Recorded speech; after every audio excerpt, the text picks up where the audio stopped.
Dope Discussions Podcast.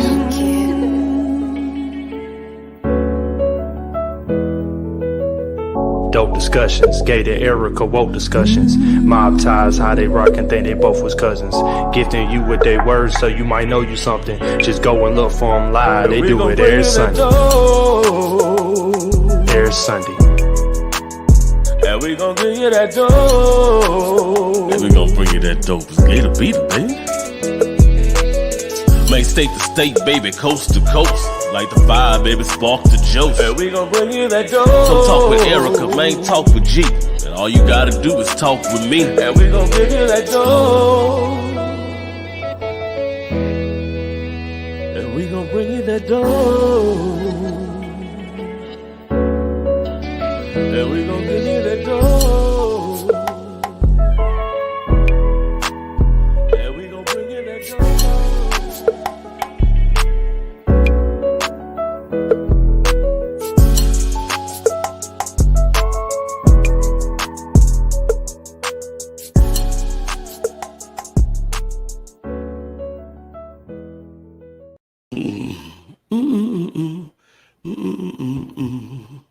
Hey, our people yo. are already in the building. Hey, Derek Jones, Relationship Gumbo Podcast. Welcome back, everybody.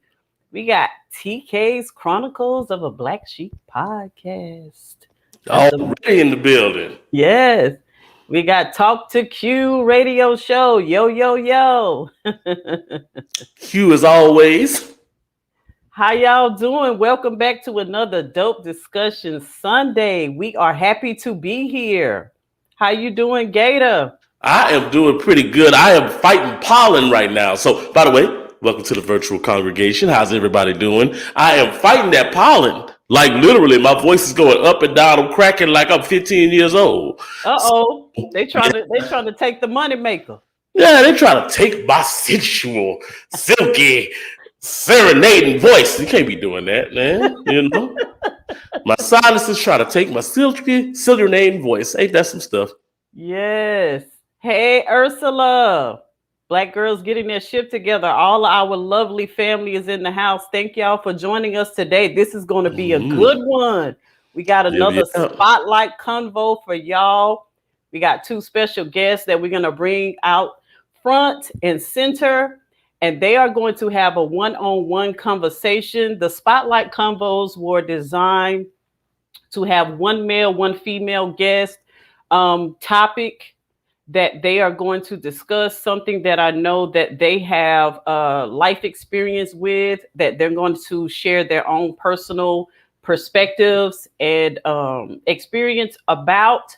So many times that we get lost in the sauce of talking more than we listen to each other. And you know, there's a big gap between men and women right now. And we're trying to use these conversations to bridge that gap, to actually listen to each other more than we talk. And so I know these two people that we're going to bring out, they're very introspective. They bring a lot of value to every conversation that they're a part of. You know, I pay attention to people like that, and I handpicked them both because I wanted them to be a part of this conversation. So I am excited. What about you, Gator? I'm definitely excited because both of these people are definitely on the radar, and they got some wisdom to impart on the topic at hand. You know, before I even talk about them, let's just introduce them. Yeah, well, let's just do that. Give me a moment. I'm going to give you an introduction.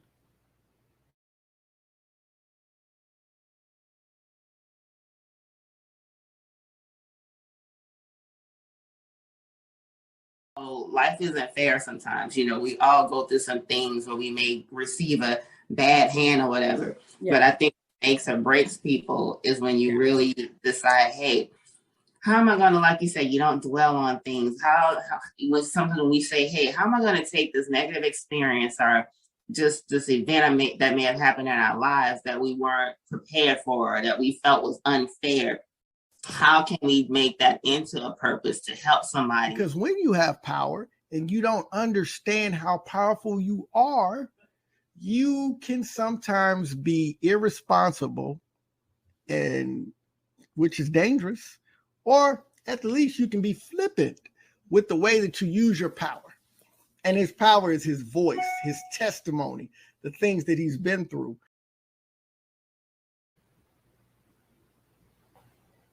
Oh, what happened to my applause? I had some applause for that.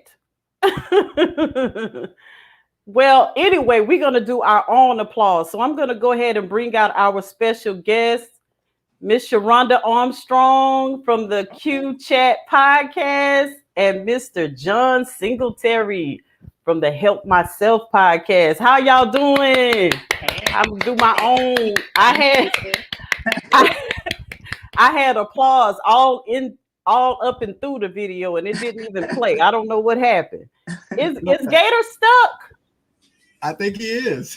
Oh my God. Anyway, welcome back to the Dope Discussions live studio. Oh yeah, you're going in and out, Gator. I want to go ahead and get my special guests to introduce themselves. They've both been here before. Sharonda's been here. It's been maybe a year or so. John has been here more recently, but I want you guys to go ahead and introduce yourselves to the viewers and listeners. Tell them who you are, what you do, what's your background. So ladies first. Okay. So my name is Sharonda Armstrong. I'm out of Louisiana. I host the Q Chat podcast, and I also have the Go Queen brand. And I know we're talking about parents. I'm a mother of 3, a 21-year-old, a soon-to-be 18-year-old, and a 13-year-old. So I have a lot of rings on my tree. Yes, I love it. And kind of tell the people what you do, what's your business, what you're into, and tell us a little bit about your platform.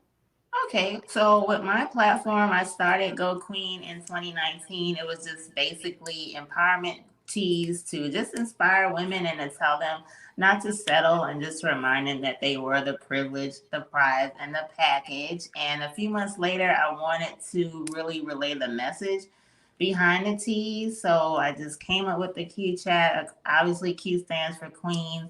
And it really developed into being a platform that really stresses positivity and also just gives a spotlight to people who have overcome some obstacles, but they use those obstacles to really make something out of themselves and to just not be defeated by the things they've gone through. You know, especially after 2020, we've all gone through a lot. So the Q Chat really transformed.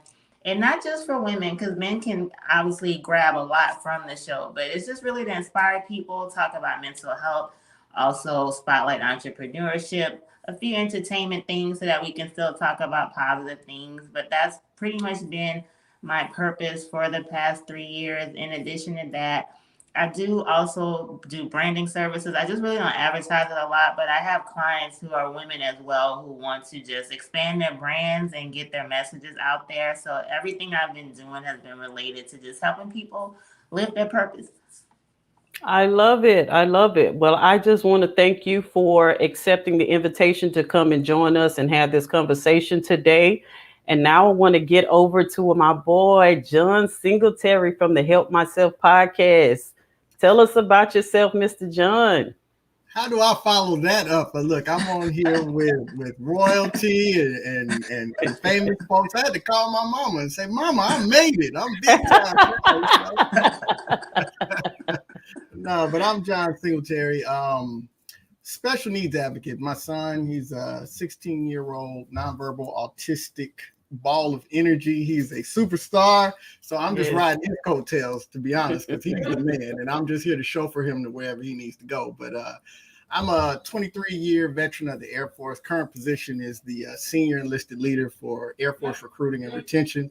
But I'll be moving on from that. So it's time for the young bucks to come in and take up that leadership role because my retirement is coming soon. Super excited about that so I can focus on other things. Congratulations. Thank you. A lot of you know me from the Real Shop Talk, 5 gentlemen with no agenda, but just want to come and give quality information. And so fellowship with those fellas, we're making the best impact that we can. I'm proud to be a part of that collective. and I'm also the host of the Help Myself podcast. We started in 2020, middle of the pandemic. Wanted to just start, getting on the mic to share about personal, professional development, how to live your best life. We started out as the Get Your Life podcast, but big story there, but there's too many folks that already had that name, so we switched it out. But just to help people to remove what's often the biggest barrier from our own personal, professional, relationship success, which is a lot of times us and the thoughts that we're thinking and the attitudes that we have. And if you can kind of change that perspective, it can lead you to living a more fulfilling life and having more fulfillment in your personal life, your professional life, and in your relationship. So that's me in a nutshell. Yes, love it. Well, as I told y'all before, I promised y'all 2 all-stars is coming up. So they're gonna grace us with their presence, and they're gonna have this conversation.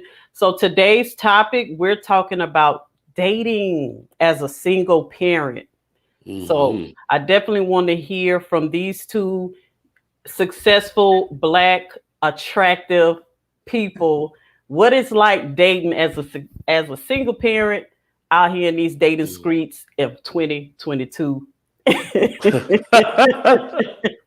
So Gator and I are going to take ourselves backstage, and we're going to give them the floor, and we're going to be back there listening. And once y'all are finished with your questions for each other and the conversation, we'll come back out and we'll just recap what we learned from y'all today. Right. I'm looking forward to hearing this. We're going All right, there we go. YouTube. All right. So well, you won the coin toss, so you get to decide. Do you want to ask first or answer first? I think I'll answer first. You'll answer first. All right. Yeah, I'm cool with that. I got some questions for you. So, first question. What is your level of comfort in dating someone who has never been married and does not have children?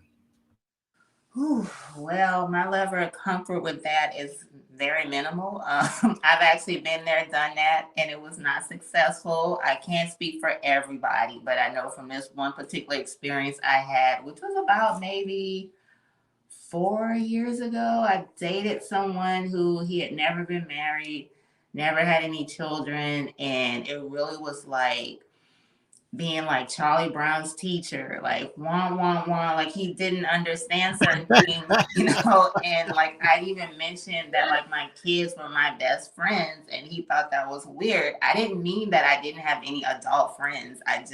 they are the closest people to me, and I don't have any reservations saying that. I'm a single parent, so I'm like, they're my best friends, and he thought that was weird. And I also mentioned, when I get remarried, because I have 2 boys and 1 daughter, I said I wanted my sons to walk me down the aisle. He didn't think that made any sense either. So it was just like, I just felt like he didn't understand like the bond of a parent and a child, so I can't necessarily say that I would knock out everyone who has not been married and do not have children, because I actually think that kind of went more to maturity levels as opposed to his lack of experience. But, I just automatically thought of that when you said that, and that wasn't successful. But because of that experience, just me personally, I would prefer to be with someone that has a child or children,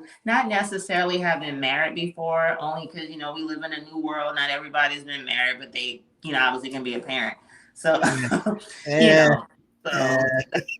the time. So I wouldn't necessarily knock out someone who hasn't been married before, but I would prefer to deal with someone that has children, just because they can understand my perspective, and your children come first. And I think sometimes, not for everyone, but I just think sometimes if a person may not have experienced that, they may not have a clear understanding or comprehension of what it means to put someone else first. And, my kids would naturally be a priority. So that's just my take on that, my personal take. My comfort level is a bit off with someone that's never been married or has never had any kids. Listen, I couldn't have answered it better myself. Look, no shade to all of y'all folks out there with no children and haven't been married. But look, for us that have been there and done that, we're looking, in some cases, without that maturity, we're looking for something different. And sometimes people think, oh, if I have a kid or if I get married, it's the holy grail. And I'm like, no, it's a part of life. It's a beautiful thing, but don't make it the end all be all. You got this whole relationship thing here. So I agree with you on that one. Right. All right. Question number 2. Okay. How long before you are comfortable introducing someone to the kids, especially your daughter, but to the kids in general? Now that's actually one of my questions, so we can kind of merge that. That was literally going to be my first question, because I think anybody, we're having this topic, obviously, that's literally one of the first things you're going to think of. So that was going to be one of my 5 questions too. With myself, so I've actually dated people that my children have never met. I dated somebody on and off for 5 years. My kids had never met him. I'm like a real beast about, because it wasn't like we were dating and I was like, this is going to be my husband or anything. We dated on and off. It just never got to the point where he met my kids. We obviously discussed them, and he had a child too, but it just never got to that point. And I have dated people, one person in particular that did meet my kids, and later in hindsight, I was like, that was a waste of time because it didn't go anywhere. But I do think that age is a factor with how soon you let someone meet your children. No matter how old they are, of course, you have to be mindful. We all know people are crazy, so no matter what, if your child is 45, it's like you still got to be mindful in general. However, once they get older, it's slightly different. It's just when they're younger, obviously it's just different. You want to do the whole, are you a criminal litmus test, period. So I think when your kids are younger, I just don't think they should meet your kids unless this is about to be a step parent. For sure this is going to be my next spouse. That's my opinion. I don't feel like a younger child should just meet babe. Even if you're in bed real tight, that's just my opinion. Once they do get older, because like I said, my oldest is 21, my middle child's about to be 18 years old, and my youngest is 13. Once they get older, it is a little different. I still think you definitely have to be mindful, only because, like I said, people are crazy, So I think once they get older, it's a personal preference. I just think in general, and I'm old school, when you're single, your children just don't have to meet every single body you date. I just don't see the purpose in it at all, So I just think once they get older, it's just you just got to really think to yourself, is it worthy for my child to meet this person? Do they have to even know they exist? And I could be going too extreme, but I just think in all situations, regardless of the age, you really should just think and say, hey, is this necessary for my child to meet him? Let's say you dating somebody for a few months, then they end up getting blocked. Was it necessary for little Junior to meet this person? So I just think people got to be mindful, no matter what, of who is around their kids. Hey, no, I respect it, especially out here in these streets. If somebody allows me to meet their children, I take that as a huge honor because I'm old school, but my situation is different, special needs. So obviously I do want to introduce them to the situation as early as possible so they understand what could potentially come with dating me. But at the same time, LJ is my spiritual guide. So if they meet him and he ain't with it, then I'm like, yeah, this ain't the one. So because of that because of the autism, the special needs, I would think that I'm probably a little more generous in letting him meet people earlier because he doesn't tie much to it. He's not like, oh, this is going to be my next mom or nothing. It just is what it is. And if you don't never see him, it's cool. If you see him again, it's cool. So I'm a little more lax, but my personal preference is to kind of give it some time, make sure it's serious. We don't want somebody who's just my happy hour hook up, hang out, not hook up. I'm not gonna say that. I'm gonna be good, Erica and Gator. I'm gonna be good tonight. I'm not gonna break none of my jokes out. But if it's just somebody I'm going to happy hour with, nah, I don't think that the kids need to get involved yet until we're trying to get a little serious on that. So Right. All right. My vision is bad, so I can't see some of the comments. So you may have to be the person. I can't see them either. They coming across the screen. I'm like, ooh, look at those little white letters. Cool. Yeah, I can't see it. I'm sorry, y'all. I'm old. I can't see it. I'm sorry. We're not ignoring y'all, like for real. Wait, Gator said his son's mom, they got an agreement. So unless they're ready to settle down and marry that person, they cannot meet the kids. It has to be a sustained relationship. Kudos to that. That's beautiful. That's a beautiful thing. Beautiful. All right. Oh, my boy Chavez says, do your kids even know you date? So which one, me? My kids know I date, but like I said, they just, certain people, if they saw them on the street, they obviously wouldn't be able to say, oh, well, he dated my mama. They wouldn't know that. You know, like they see me leaving the house, they know I'm going, you know, enjoy my life. Let's put it that way. They just don't know what it is. Look at you. You being discreet with it. I'm with it. Yep. All right. Question number 3. So what's your approach to having that conversation with your children about somebody who you're getting serious about? Especially now. I know you had that conversation. So how do you approach that? Well, with my kids, I probably, like I said, they are older. So now I do share certain things with them, right? So like they may not have physically laid eyes on certain individuals, but I have talked about that person to them. So, you know, like they are aware for sure. So in that instance, it's like I joke with my kids all the time, you know, about maybe who I'm dating and stuff like that. Like I'm old, you know what I'm saying? My kids aren't impressed by me. So it's like, it's not like a deep, you know, they're old. So they're not really impressed by what I do. So they're like, a lot of times I think they're just happy I'm getting out, you know. Now, as far as if something really got serious, they would know already because I shared things with them, you know. So if things were progressing, they would be aware of the timeline. You know, there was somebody I did date a few years ago, and we did discuss marriage. It didn't work, and it really, the kids were a factor because I think he wanted to marry me. I didn't think he wanted to be a stepfather. You know, because I was just like, if you haven't bonded with my kids, like this isn't going to work, because I would never put my children in a situation where they have to get to know somebody that I'm with. Like, nah, that's not going to work. So, you know, as far as having a conversation with them with something would get serious, it would be real simple, you know, with them, because I'm really open with my children. I talk about them about if I ever got remarried, or even if I don't, I always joke with them, hey, you know, I may be a little spinster like one of the Golden Girls, and I may want to move in with one of y'all. You know, so we have all types of, that's what I'm talking about. you know, I'm just, you know, I always think ahead. So, you know, it wouldn't be that deep for me to have a conversation with them, you know, if something really progressed. Because like I said, I share with them the timeline when I'm seeing somebody anyway. So that's my testimony too. My son is so not pressed with my dating life. He be looking at me like, I would do it totally different. Like, and I know he would. So he's totally not pressed by me at all. He's like, whatever. So has being a single parent limited or increased your dating prospects?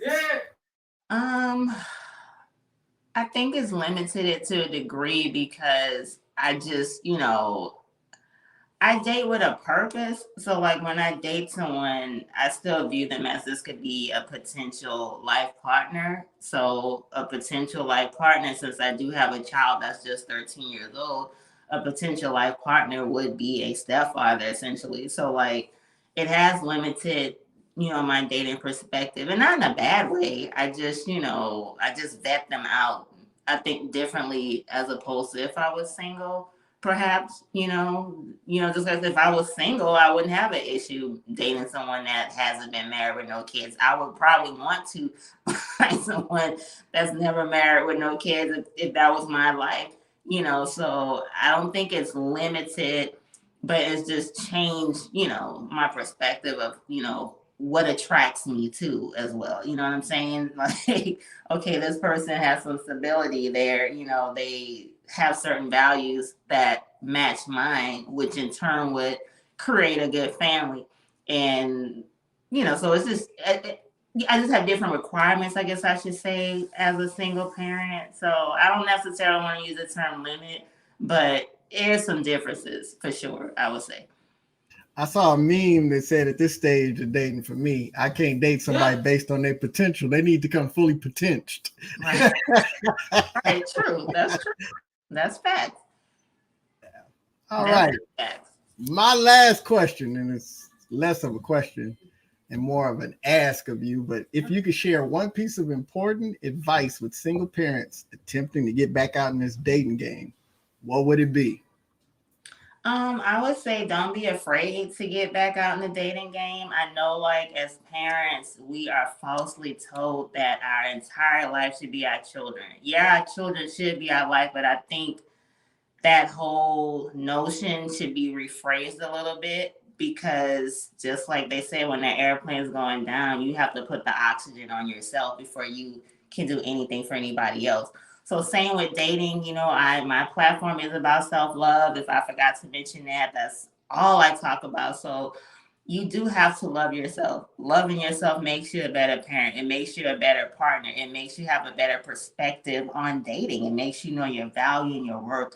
So I know a lot of times as single parents, especially with some of us who single in all caps as parents may not have extra help, it's easy to forget about yourself. So my dating advice for a single parent is don't feel any guilt about wanting to date and have that life outside your children. You do deserve that, you know. So remember to love yourself and be happy for your kids. You know what I'm saying? You are allowed to date and meet potential partners, and also don't feel like, oh, I have kids, so I'm not gonna find this person. Like, do not fall into that type of trap at all. Just know you are valuable, you are worthy. Whatever past relationships or marriage you had that did not work, it doesn't define you. Just do the healing work and move forward, and you deserve to go out there and date and have a healthy dating life. You know, just have that balance. You know, you can still, you know, have a healthy dating life. So I would just say, just don't be afraid. Don't think that you can't have a healthy dating life. You know, don't feel any type of guilt involved with that. You know, you're a good parent and you deserve to have love in your life. Bravo, bravo, bravo. The floor is yours, ma'am. Well, my first question was going to be the same thing on how soon. So my next question is, let's say, for example, you do have a co-parenting situation with, you know, the other parent of your child. Do they have any type of say-so if something gets serious with the person you're with? Is there any need to, like, think about that other parent? Like, do you want them to also co-parent as a whole? Should they have any type of relationship with each other? Whew. Wow. Yeah. See, I know that may be kind of like, I don't even bring that dynamic to the table, but let's see on the other end, I'm not sure if I could determine whether or not they have say so, but I definitely think if it's a I mean, obviously you would desire a co-parenting situation. That's not my situation because my son's mother passed away, but you would desire a co-parenting situation. And so I would say, first off, I am very in favor of that, and I would believe that, you know, we would need to come together as a village. That is still that child's parent, you know. In my situation, that's going to be the child's father. And I would love for us to have a great relationship, but at the very least, we need to have a working, respectful relationship.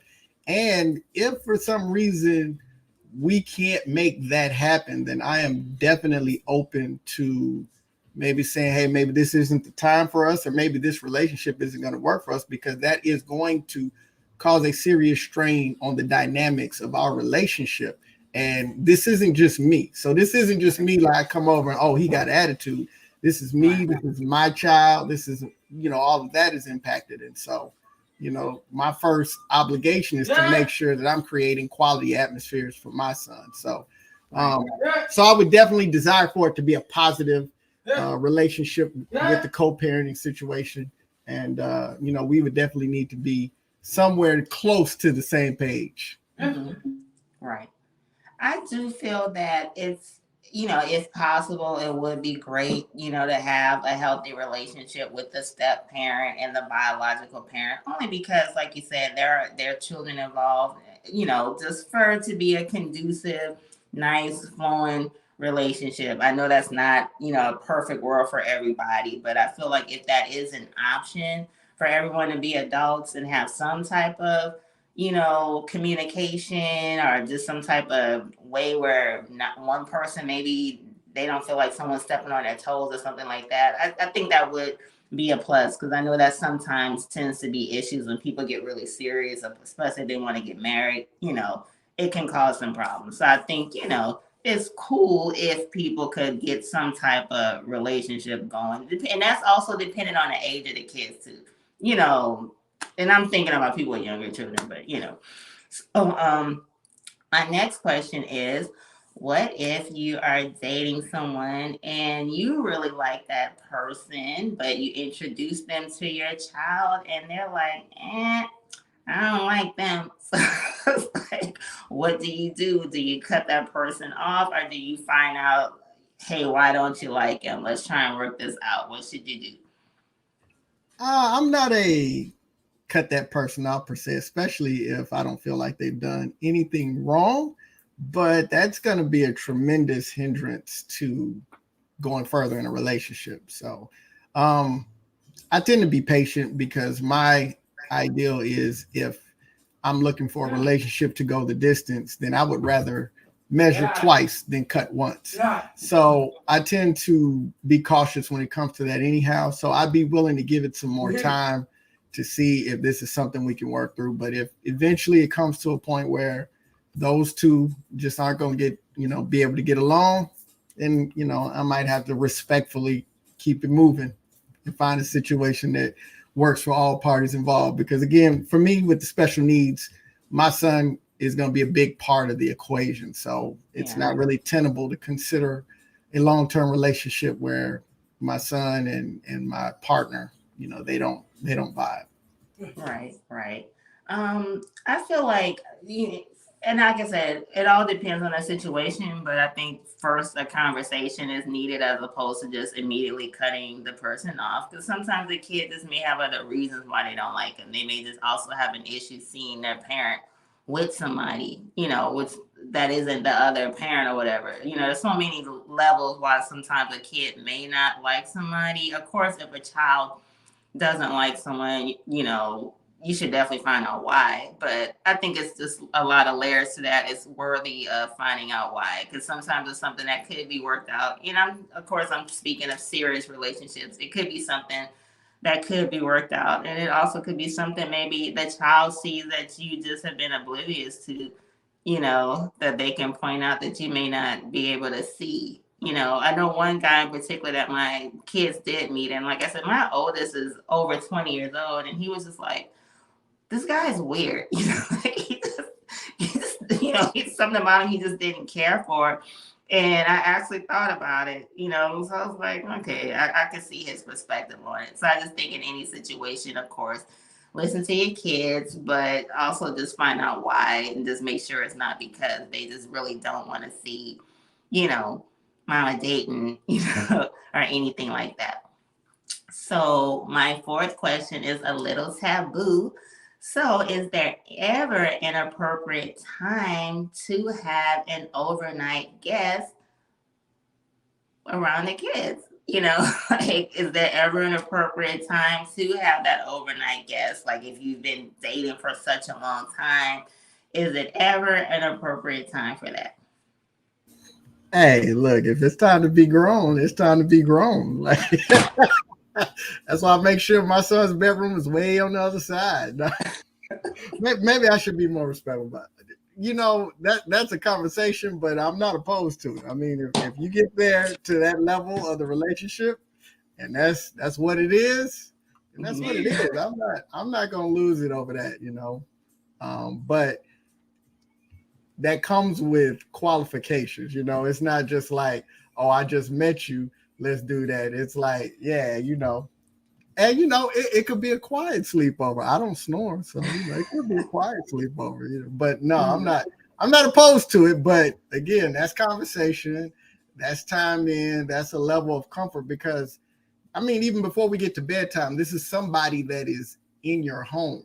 Somebody that's engaging during a time where people are letting their guard down and getting ready, for a new day. So there's got to be a comfort level. It's not just, hey, you know what? We were having drinks. You cool? Come on over to the crib. I put my son to bed and let's go. Right. And if I would do that, I wouldn't say it on this show with all these people watching. I'd say that somewhere. I have to throw a wrench in there and ask a question like that because I was just curious because I know everyone has a different perspective on that. I think with that, it's kind of like a personal thing because, maybe you can have that overnight person and they're gone before that kid wakes up. And like I said, there's ways, I guess, to do things where your kid really isn't aware of that person. Oh, listen to that. I'm like, oh, what? Gone before the kid? Okay, I see you. I have to throw that one out there. So I did have to throw that one out there. So my last question is, so let's say, for example, you have met the one, for a fact, like this is the person that you want to potentially spend your life with. Not even potentially, you made the decision that this is the person who you want to move forward with. Like this is going to be the person you want to propose to, you want to marry. And it's kind of similar to a previous comment that someone made. So like with that, how involved is the child? Like, do you tell the kid first, like, hey, I'm going to propose to so-and-so, or do you propose to them and tell them after? How involved should your child be when you know for a fact you are ready to propose to someone? Do you ask your child's permission first, or do you have a conversation with them and let them know? Love that question. So I'm going to answer it from my personal experience, and then I'll also answer it from the principle and how I feel about it.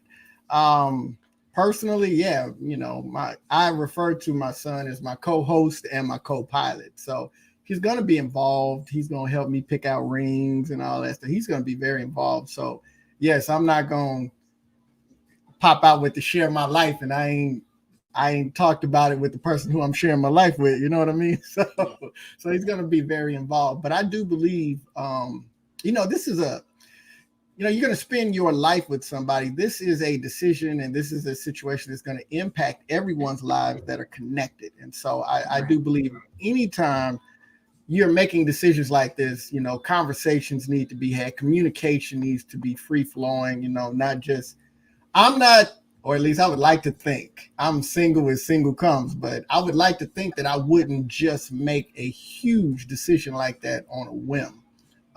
So communication is important. I always think about it like, say I'm dating a woman with children, which is eminently likely for me because again, that's my safe spot, just similar to you. I would even go so far as to, if me and the child had that relationship, talking to the child, like, what do you think about me and your mom getting married, so that everybody can be on the same page with this, because I would want the unit to be truly a family. We'd be an extension of the family that they already have, and to create that filial bond.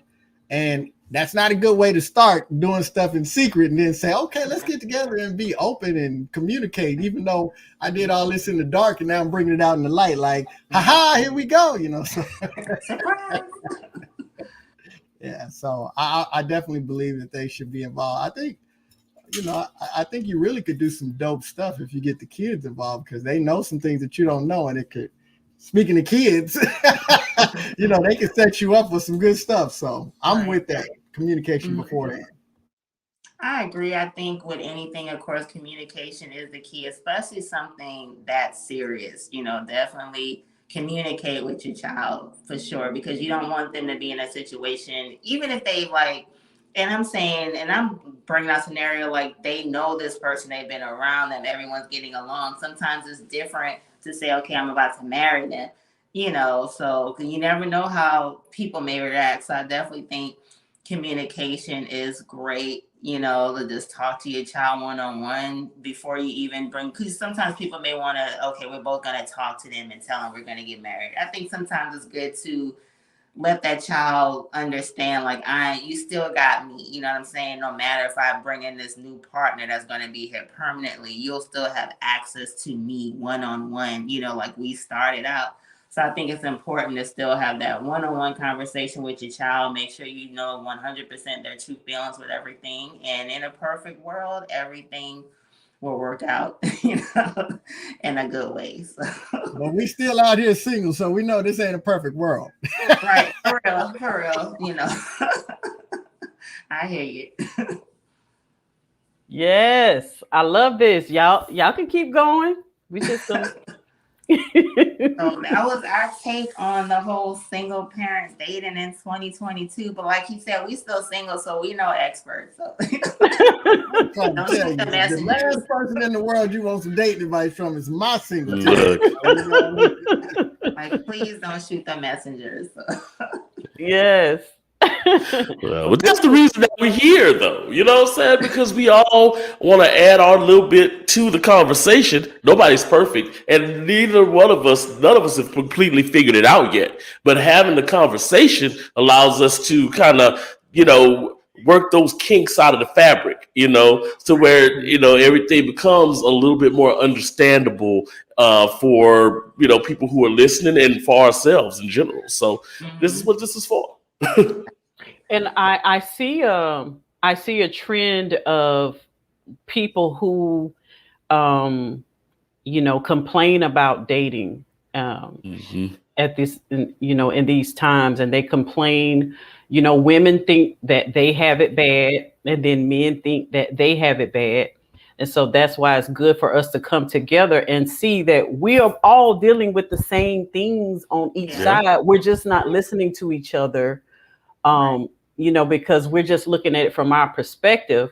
So having these kind of conversations lets us know we're in this thing together. We're going through the same things. We may be trying to navigate it in a different way, but we're still having those same issues.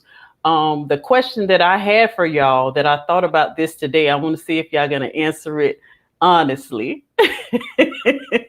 Have you ever used your children as an excuse to not date somebody, to get out of a date with somebody, or to stop seeing somebody? Ratchet. I have not. I tend to be a little direct, but I mean, I could go deeper into that. But just to get out of dating somebody, now I'm honest with them. I tell them, no, it's you. I don't want to date you. It's you. It's not me. It's you. What about you, Sharonda? I can't think of a situation. Same thing. I'm like, if I don't like you, I don't like you. I can't think of any situation where I have to use one of my kids as a reason not to date somebody. And I'm really thinking in my my memory Rolodex, but I can't think of any situation, where the kids were a factor, or I use them as an excuse. I can't think of anything. Yeah. Because I think I'm a storyteller. If I did, trust me, I would have shared it. So. I ain't gonna lie, I've done it before. Oh, my I couldn't get no babysitter. When she asked that question, I was like, that sounds like an Erica special right there. I couldn't get no babysitter. We have to catch you next time. Queen asked the question. Well, she didn't ask the question. She was agreeing with something you said, Sharonda, earlier. But what if you're in a situation where your kids don't like the person that you're with? It doesn't matter what you do. They're not going to like the person that you're with. And that happens with boys a lot more than it does with girls. Ain't nobody going to be dating my mama. How do you deal with that conversation with your children? Because sometimes it's not just though they get a bad vibe. Sometimes it's just like, I wouldn't call it jealousy, but it's just more of like, hey, this is my mama, this is mine. You can't have a piece of this. How do you handle those types of situations? And see, that's what I was saying. Like, if a child doesn't like somebody, it's worth you definitely got to talk to them and figure out why, because it could be they just picked up a bad vibe. Now if they picked up a bad vibe, you got to go with them. Like, this ain't gonna work. But if you know that, and yeah, boys are protective and possessive of their mothers. Like I said, I have 2 sons, so trust me, I know. If they don't really care for Mr. Melvin only because they don't want to see their mama with anybody, like, that's when you really have to talk to your child and once again reassure them that they are not losing their mother.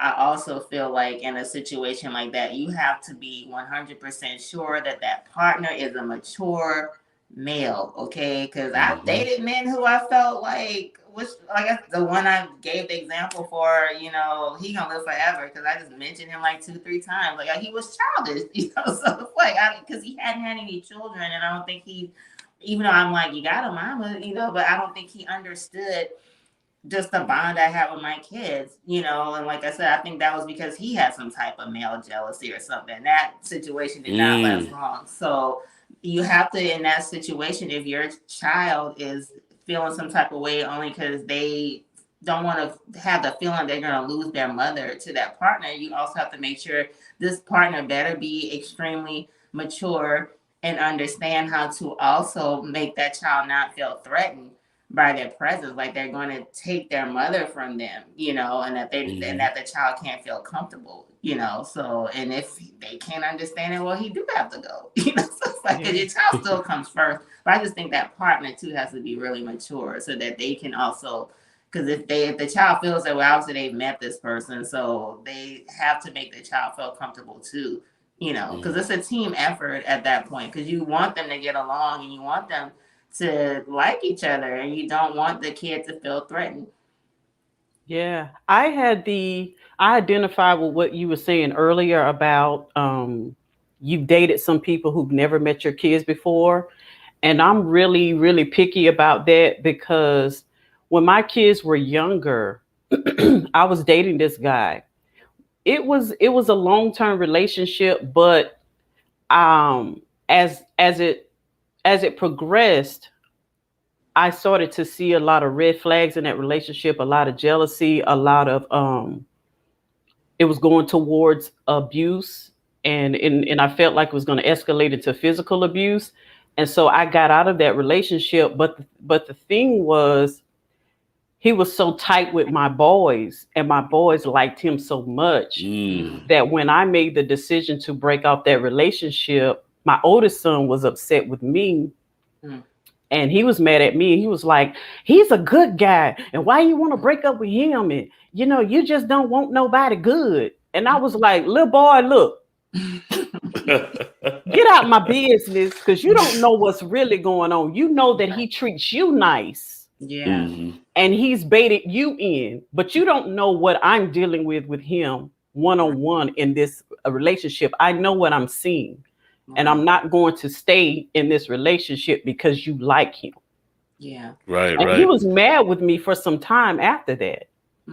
So that's why I've gotten to the point where, you're going to go through a good litmus test with me before you even meet my sons. Right. Because sometimes your children will get attached to somebody that's not good for you.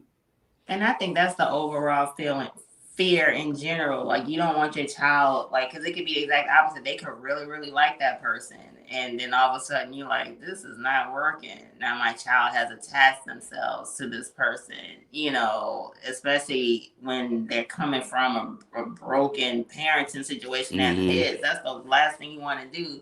So I think that's the fear at the end of the day. You don't want your kid bonding with the person when you don't know where it's gonna go. That's a scary situation. Right. Yeah, it's a complex scenario. This is part of the reason why I had the agreement with my son's mom. It's like, okay, until we know that that's the person that we are going to, hey, I'm considering settling down, having, marrying this person, they're going to be here for a while.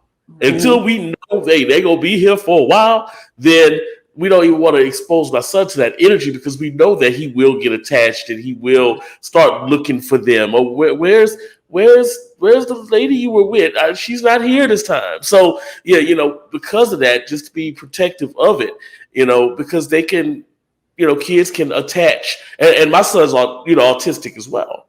And sometimes there is a bit of that attachment that you don't want to have it hurt them in the end, because you're introducing them to an energy that ultimately was not able to be maintained. So just to keep it from going there, hey, look, till we about to settle down and make sure we know, then he's off limits. Yeah. This was awesome conversation, y'all. This was good. Oh yeah, I loved it. Yeah, man, she gave me the hard hitting questions, man. I was like, there was some good questions. Like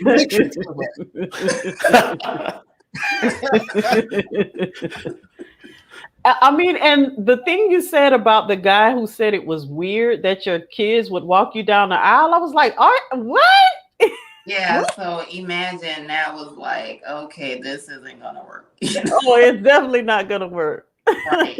And I had to not slam everybody that's never been married our kids. Like I said, that clearly was a maturity thing, because I'm like, seriously, at the end of the day, we all have a mother, we have fathers, like regardless, like we came from a woman. Like, did I have to get scoop pop? Like, we came from a woman. Right, exactly. You never been married, you got a mama. So, right. But that goes back to what Ursula said earlier. You dating someone with high emotional intelligence helps, because sometimes it doesn't matter if they're not married, if they haven't been married before or not. Sometimes them being married can be an issue. That jealousy, that they don't have that relationship with their kids, so they're jealous of that relationship that you have with yours. But if that should be like a major thing to look for, is someone that has that high emotional intelligence, that can deal with these things and communicate these things with you, and be able to kind of receive what you communicate to them. Right. Absolutely, because some folks out there, they're not able to put themselves, or at least make space for another person's situation or their perspective on things. So they look at it like, well, I'm available on Friday. Why you ain't available on Friday? I can get away to do this. Why can't you? And when they're not, able to make space for your situation, which often is a situation for us folks that have been married and have children, and we're dating somebody that's done neither of it. They look at our lives based on their perspective and how they've lived their life, and the two, can't conflate. So, right. And the thing I think about is, even if you're a person who doesn't have children or you've never been married, you've been somebody's child before. You had a parent. So you know what that relationship dynamic is. So you still should be able to have some sort of empathy or intelligence about what that dynamic is, and what that woman or that man is to their child. And that it will be like she said, it's sexy to see a man being a father to their child and wanting to be there, and wanting to not just be there financially, but physically present, and actually being an integral role in their child's life. That should be a plus. Y'all say y'all want that, but when it's real, y'all change your mind when y'all see it in that. No, I'm kidding. Well, that just depends. That just depends on that woman. And she like, well, I don't never get no time. Let's see what Ursula said. Oh, high EI is sexy and very attractive in a man. Yes, that is. I was gonna say something, but I ain't gonna say that. You see what we deal with here? You're on a podcast, supposed to be talking, but I'm not.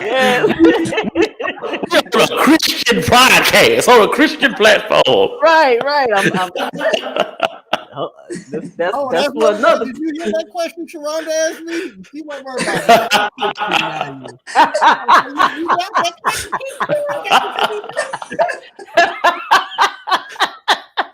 Sometimes it be that way. Look. Look, we finna go ahead and cut this thing off because I had some things up in my head, like, and I was finna tell on myself, and I'm not about to do that. Yeah.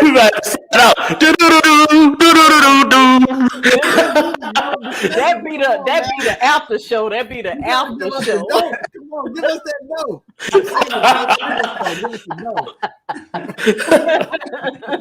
Nah, that be the after show. You got to pay an interest fee to hear that.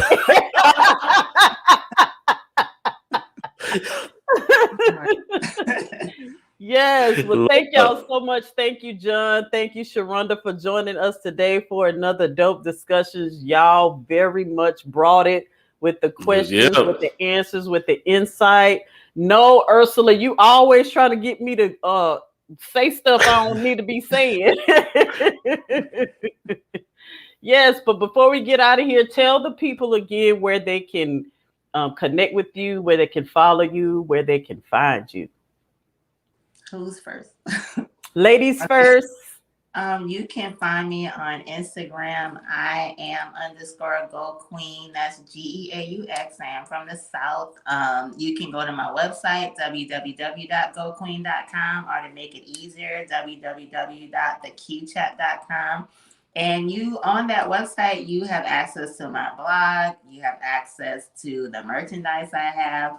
I do have, shameless plug, a magazine that is out. The print copies are coming out next week. If you can access the digital copy right now. I have the YouTube channel, all this stuff, but all you gotta do is go to the website and it has everything on how you can connect with me. I'm very accessible. So all you gotta do is DM me, email me, go on the website, fill out the contact us page, whatever. You know, like I said, I am very big on self-love. I just really feel that self-love is the fuel to everything that we have going on in our lives. So like if you go to my website, you can connect with me and learn more. And I definitely enjoyed myself tonight. My cheeks are hurting from smiling. Well, thank you so much for joining us. Mr. John Singletary, where can we find you and connect with you? You can just go to www.thehelpmyselfpodcast.com. Shows all my socials, YouTube channel, all of that stuff. And email inquiries can go to info@thehelpmyselfpodcast.com. One-stop shopping. Awesome. Well, everybody, please go follow Sharonda and John. Their Instagrams, both of their Instagram pages are scrolling on the bottom of the screen. I know we have a lot of podcasters and content creators out there. If you want to connect with John and Sharonda and have them on your show, you can definitely go ahead and reach out to them. Thank y'all again for joining us, for spending this hour with us on this dope discussion Sunday. We appreciate y'all.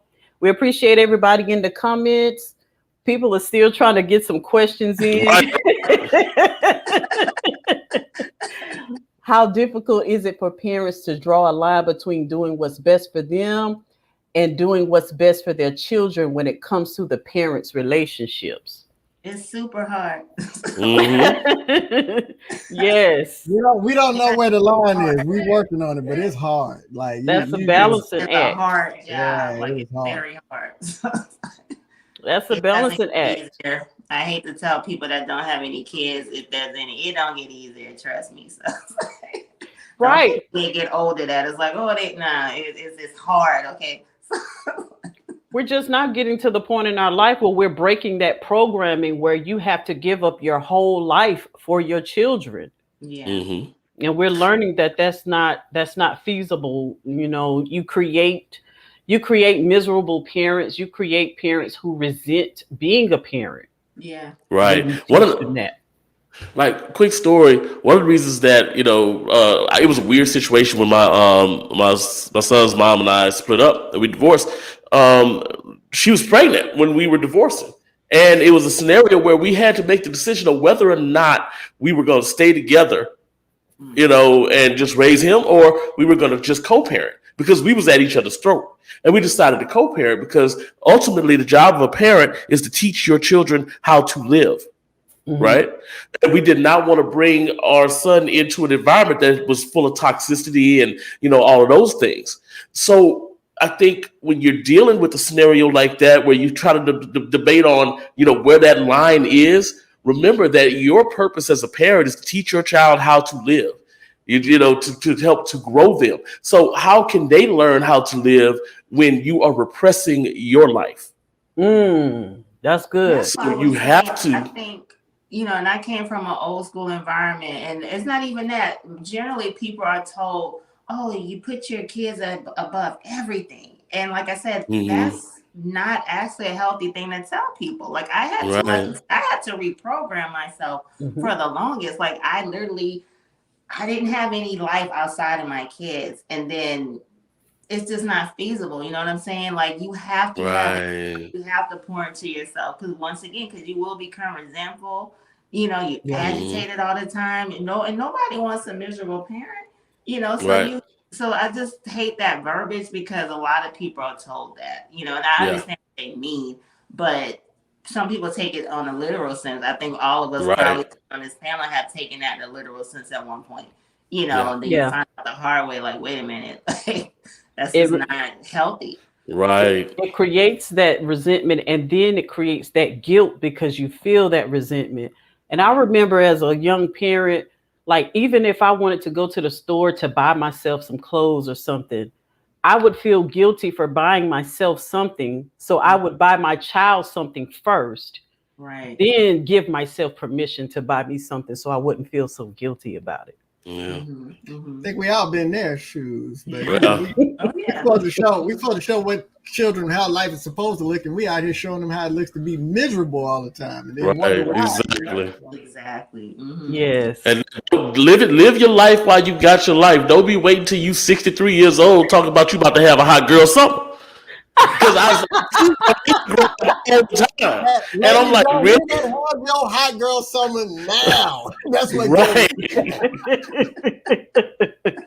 Well, I'll tell you what, some of them that gave up their life for their kids, once them kids is grown and gone, now they think they're young again. So I ain't mad at them. I ain't mad at them. All right, y'all. Good night, everybody. Thank y'all for joining us. We will see y'all next Sunday, same time, same place. Good night. Yeah.